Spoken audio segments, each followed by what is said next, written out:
La classe s'apprête à commencer. 40 enfants immobiles, les yeux baissés.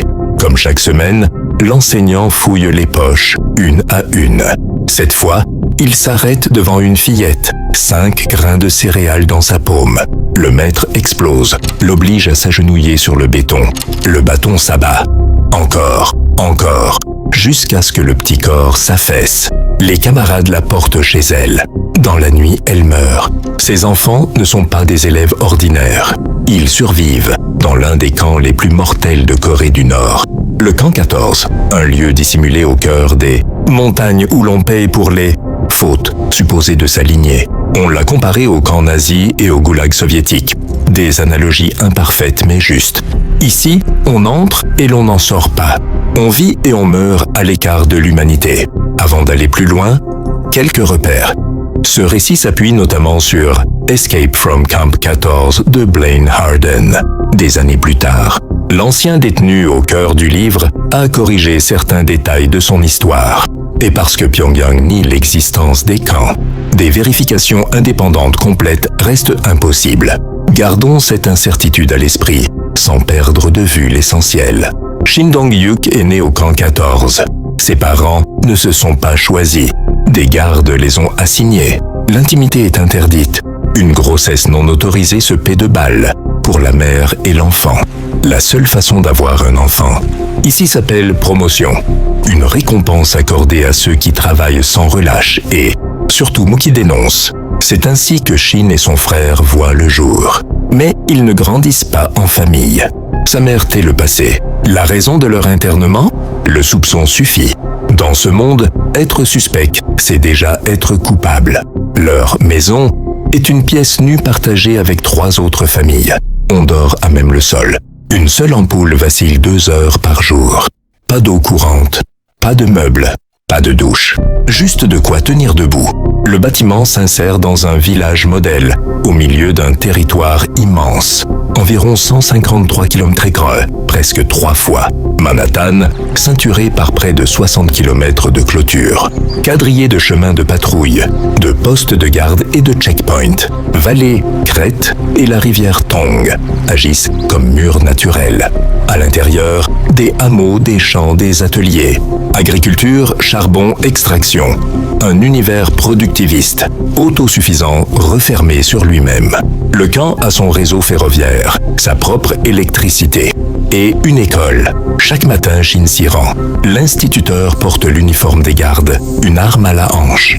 Sa matière principale, l'obéissance. 10 règles régentent tout, apprises par cœur dès l'enfance. Témoin d'une évasion non signalée, fusillé.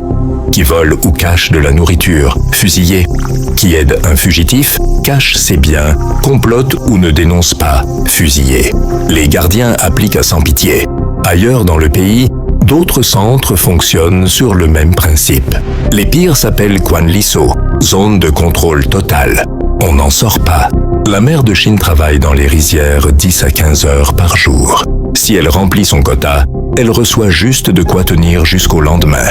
Sinon, la spirale s'enclenche. Moins de nourriture, plus de travail, jusqu'à l'effondrement.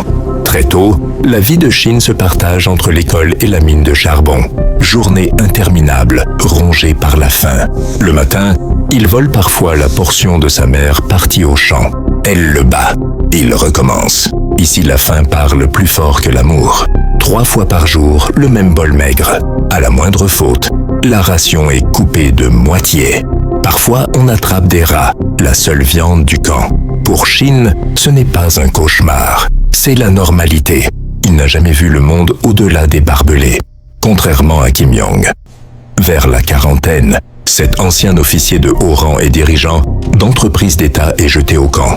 14 cultures, chauffeur, confort, tout s'écroule. Il rejoint lui aussi les mines.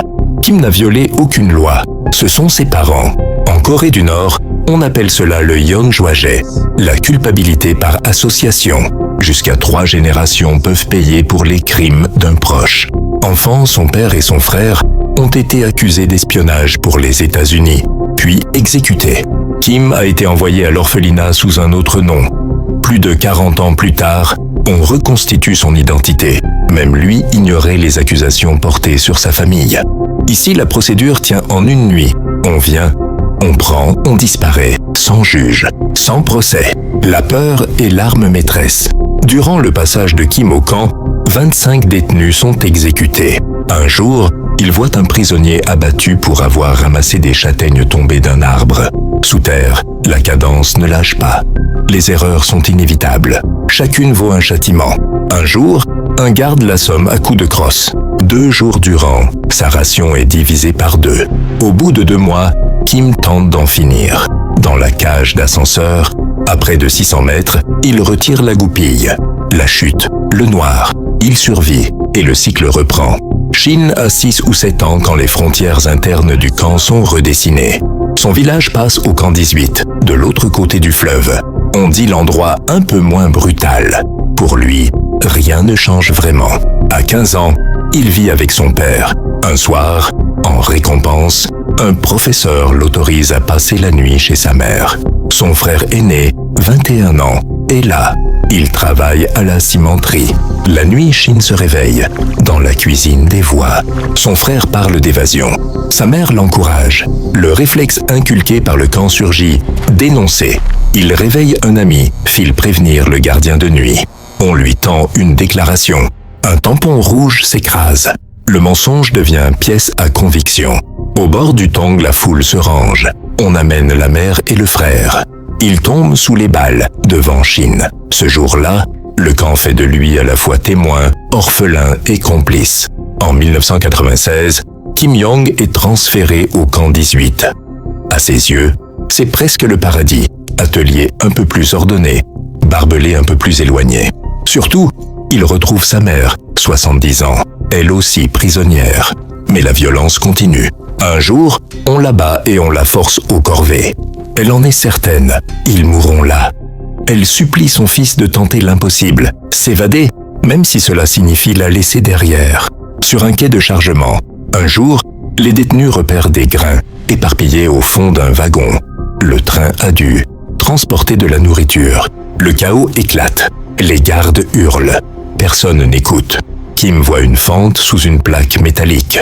Il s'y glisse. Le train s'ébranle hors du camp. Heures plus tard, près d'une gare, il disparaît dans la nuit. Il troque ses haillons contre un uniforme d'ouvrier, puis entame une fuite de plusieurs mois par la Chine et la Mongolie. Au bout, l'asile en Corée du Sud. S'évader d'un camp est une chose.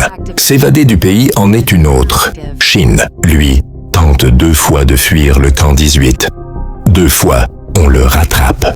Après la seconde, on le renvoie au camp 14. Direction un centre spécial, la torture. Des années plus tard, il montrera ses cicatrices. Avant-bras tordus par des cordes tirées vers l'arrière, brûlures encore vives, 4 semaines de supplice. Puis 6 mois dans une cellule aveugle, si étroite qu'on y tient à peine allongé. Libéré du cachot, Shin retourne à la mine, au champ, puis à la fabrique de vêtements. C'est là qu'il rencontre Park Yong. Né dans une famille de l'élite, Park a vu le monde au-delà des frontières. Il connaît d'autres mots, café, marché, cinéma, voyage. Shin sait qu'il est sur une liste d'exécution. Avec Park, il prépare sa 3e et ultime tentative. On les envoie couper du bois en montagne, près de la clôture extérieure. 3 mètres de haut, barbelé électrifié. La tour de garde la plus proche est à quelques centaines de mètres. Shin observe les rondes, longs intervalles, angles morts. Le plan est simple. Attendre le crépuscule pour que la neige n'accuse pas leurs pas. Avancer en feignant d'empiler des branches. Se glisser entre les fils sans les toucher. Le soleil tombe. Ils s'approchent. Personne ne les remarque. Park hésite. Le cœur de Shin bat à rompre. Il lui saisit la main. Il court. Shin trébuche. Park atteint le grillage, tente de passer la tête entre 2 fils et touche le câble. Son corps se fige. Le fil du bas plie sous son poids. Ouvrant une brèche étroite, Shin rampe par-dessus. Ses jambes dérapent. La décharge le traverse. Son pantalon se carbonise. Sa peau brûle de la cheville au genou. Mais il passe. Park reste suspendu, inerte. Shin court 2 heures sans se retourner. Plus tard, il traverse la rivière gelée vers la Chine. Après près de 2 ans d'errance, il atteint la Corée du Sud. Aujourd'hui encore, plusieurs camps seraient en activité en Corée du Nord. Leur géographie change, rarement pour le mieux. Certains sites proches de la frontière auraient été déplacés vers l'intérieur. De nouveaux périmètres internes isoleraient des prisonniers à haute valeur. Des tours supplémentaires et des lignes de tir croisées apparaissent. Une architecture pensée pour abattre ceux qui tentent une percée. Pour d'autres sites, les preuves sont maigres. On sait peu de choses du camp 16, près du site d'essai nucléaire de Punggye-ri. Des scientifiques sud-coréens jugent peu probable que des prisonniers creusent les tunnels, mais crédible qu'on les emploie et maltraite pour nettoyer après les tests. Le HRNK estime qu'environ 120 000 personnes croupissent aujourd'hui dans les camps nord-coréens. Tragique ironie. En entendant cette histoire, vous en savez peut-être plus sur ces lieux que la plupart des Nord-Coréens. Là-bas, le silence est une politique. Ici, il ne doit pas devenir une habitude. Quant à Shin, il vit désormais en société. Il parle, témoigne, défend les droits humains. En 2015, il a reconnu avoir modifié certains détails de son récit. L'auteur du livre a publié une mise au point détaillant ces changements. Shin explique que certains souvenirs étaient trop douloureux, d'autres trop honteux, pour être livrés tels quels. Réaction fréquente chez des survivants de la torture. Pour Greg Scarlatoiu et d'autres, ces révisions ne changent pas l'essentiel. Shin a bien été prisonnier politique. Il est passé par les camps 14 et 18. Il a vu sa mère et son frère exécutés. Les éléments fondamentaux demeurent, et ses cicatrices, physiques et psychiques, parlent pour lui. Alors, que faisons-nous de ce que nous savons? Tant que ces camps existeront, le silence ne sera pas neutre. Il sera complice.